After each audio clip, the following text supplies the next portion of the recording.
안녕하십니까 성도 여러분.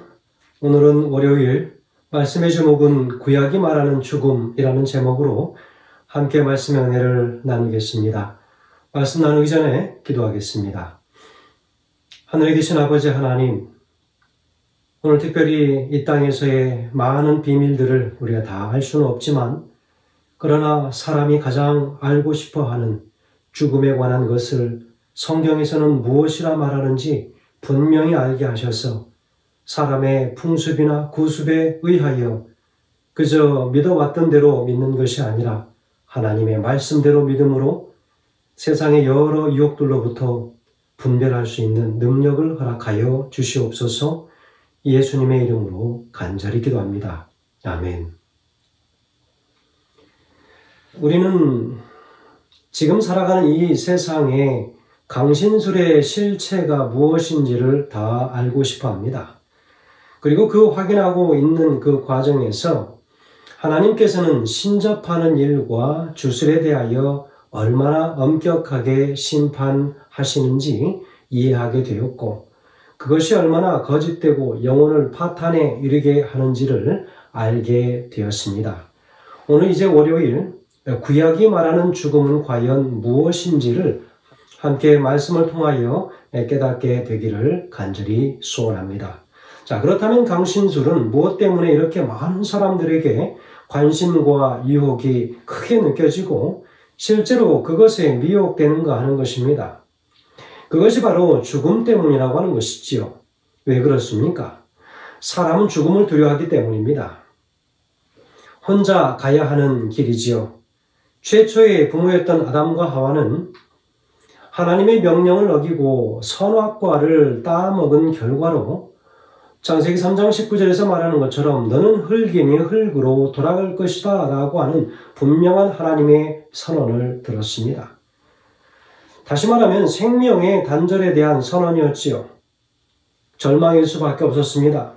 즉시 흙으로 돌아가진 않았지만 아담은 930세를 살다가 죽었습니다. 최장수를 기록한 무두셀라는 969세를 살다가 죽었습니다. 그러나 우리에게 여전히 궁금한 것은 우리의 사랑하는 가족들과 친구들은 죽음 후에 어떻게 되었으며 지금은 어디에 있는가 하는 것입니다. 사후세계에 대한 자연과학은 여전히 침묵할 뿐이고 종교의 견해들은 일치하지 않고 있는 것이 문제입니다. 같은 성경을 보면서도 왜 이렇게 서로 다른 견해들을 가지고 있는지 안타까움은 이루 말할 수가 없습니다. 실제로 그렇게 다른 모양으로 가르쳐지고 그리고 읽혀지고 이해되어져 왔던 것이 사실이었습니다. 그래서 그 틈 사이를 강신술이 파고들고 있는 많은 사람들에게 있어서 헛되고 거짓된 소망을 주고 있는 것이 현실입니다. 그래서 분명하게 성경은 무엇이라고 말하고 있는가 살펴보아야 할 것입니다. 무엇보다도 하나님의 말씀 속에서 어떻게 죽음을 정의하고 있는지를 살펴볼 것인데요. 특별히 오늘은 구약 성경에서 죽음을 어떻게 무엇이라 정의하고 있는지 확인해 보아야 하겠습니다. 구약은 죽음을 여전히 잠이라고 표현하고 있습니다. 열왕기상 2장 10절에서는 이야기하기를 다윗이 그 열조와 함께 누워 자서 다윗성에 장사되니라 라고 이야기하고 있습니다. 다윗도 역시 그가 한 번의 구원을 받지 못했지요. 그는 육신의 죽음을 죽어야만 했습니다. 다윗성에 장사되었다. 그렇게까지만 이야기하고 있습니다. 열왕기상 11장 43절에도 이야기하기를 솔로몬이 그 열조와 함께 잠에 그 부친 다윗의 성에 장사되고 라고 기록하고 있습니다. 다윗의 아들 솔로몬이 왕이 되었지만 세상의 모든 부귀 영화와 모든 그 힘을 누리고 살았던 왕이었지만 그러나 여전히 그도 죽음을 피할 수 없었습니다. 그 죽음을 솔로몬도 다윗도 잔다라고 표현할 수밖에 없었던 것이지요. 열왕기상 14장 20절에서는 여로보암 왕이 된 지 20년이라 저가 그 열조와 함께 자매라고 표현하고 있습니다. 시편 6장 5절에도 이야기하기를 사망 중에서는 주를 기억함이 없사오니 음부에서 주께 감사할 자 누구리까? 라고 이야기하고 있습니다. 죽음의 상태에서는 어느 누구도 감사나 원망이나 그 어떤 것도 할 수 없는 정황에 무아지경에 빠지게 되는 것이지요. 구약 성경에서는 바로 이처럼 이 모든 것들을 향하여 육신의 죽음을 잠이라고 표현하고, 잠이라고 하는 것은 언젠가는 다시 일어날 때가 있음을 분명히 기약하는 단어이기 때문에 감사한 것이죠. 구약 성경은 이 말씀들에서 하는 말씀처럼 영혼불변을 말하지 않고 바로 사람이 죽으면 아무것도 없는 죽음 그 자체라고 말하고 있습니다. 모든 사람은 죽음 그 자체를 두려워하기 때문에 어떻게 해서라도 죽음을 어떤 매체를 통해서든 위로를 받고 싶어 하는 것입니다. 그런 이유로 이상한 이론들과 사상들이 사람들을 혼란스럽게 하는데 그 중에 강신술은 사단이 꺼내든 아주 강력한 마지막에 그가 가지고 있는 비장의 카드라고 하는 것입니다. 이 외의 성경절들을 통하여 얼마든지 죽음을 잠으로 표현한 수많은 말씀들을 보일 수 있는 것입니다.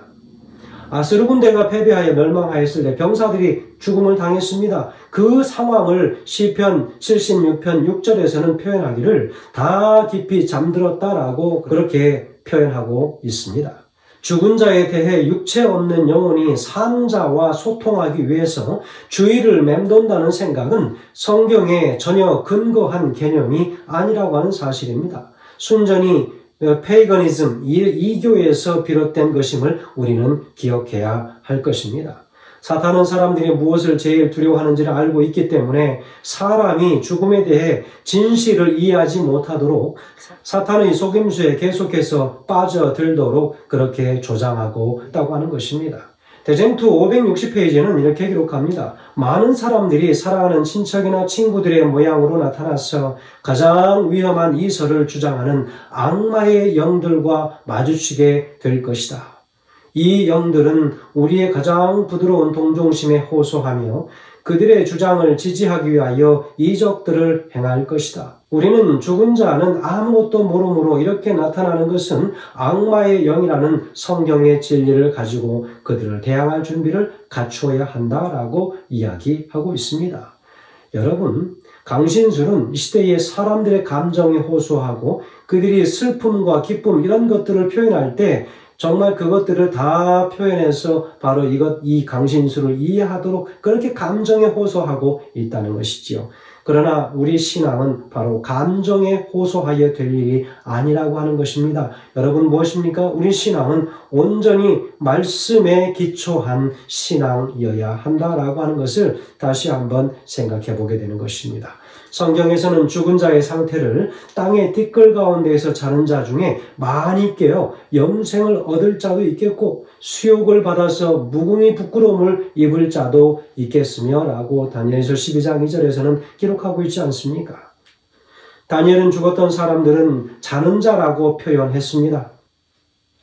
욥기 19장 26절에서는 나의 이 가죽 이것이 썩은 후에 내가 육체 밖에서 하나님을 보리라 라고 했습니다. 욥은 자신이 하나님을 보는 때와 방법을 암시하고 있는데 죽음 후의 부활을 경험하고 새로운 몸의 상태로 하나님을 뵐 것이라고 하는 소망을 말하고 있습니다. 이처럼 두 성경절들 속에서도 죽음 이후의 부활의 소망을 가지고 있음을 기록하면서 구약 성경에서도 여전히 사람의 죽음을 다시 깨어날 수 있는 잠으로 표현했다고 하는 사실을 우리는 알아야 합니다. 우리가 죽은 사람들에 대해서 슬퍼하지만 그리스도 안에서 죽은 사람들은 마치 지난밤의 피곤함 가운데 나도 모르게 잠에 깊이 떨어졌다가 일어나 보니 벌써 아침이야 라고 하는 그 우리의 가끔 경험하는 일들처럼 방금 전에 잠에 들었던 같은데 벌써 아침인가 하여 피곤함이 모두 사라져서 기쁜 아침을 맞이하는 그런 경험들을 우리 종종 하지 않습니까?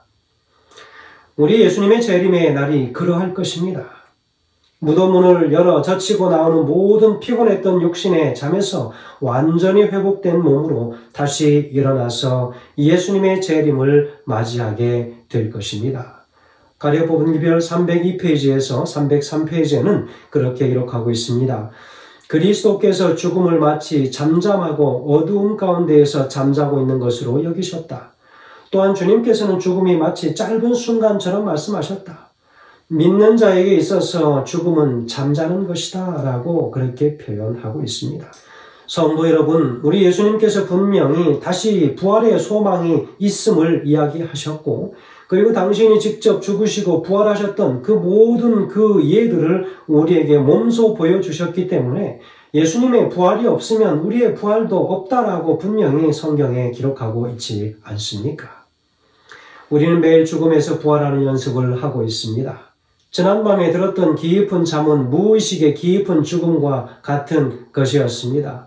아침에 다시 일어날 때는 부활을 재현하듯이 경험하면서 지난날의 모든 육신의 피곤함을 다 떨어버리고 새로운 몸을 입고 부활을 경험하게 되는 것입니다.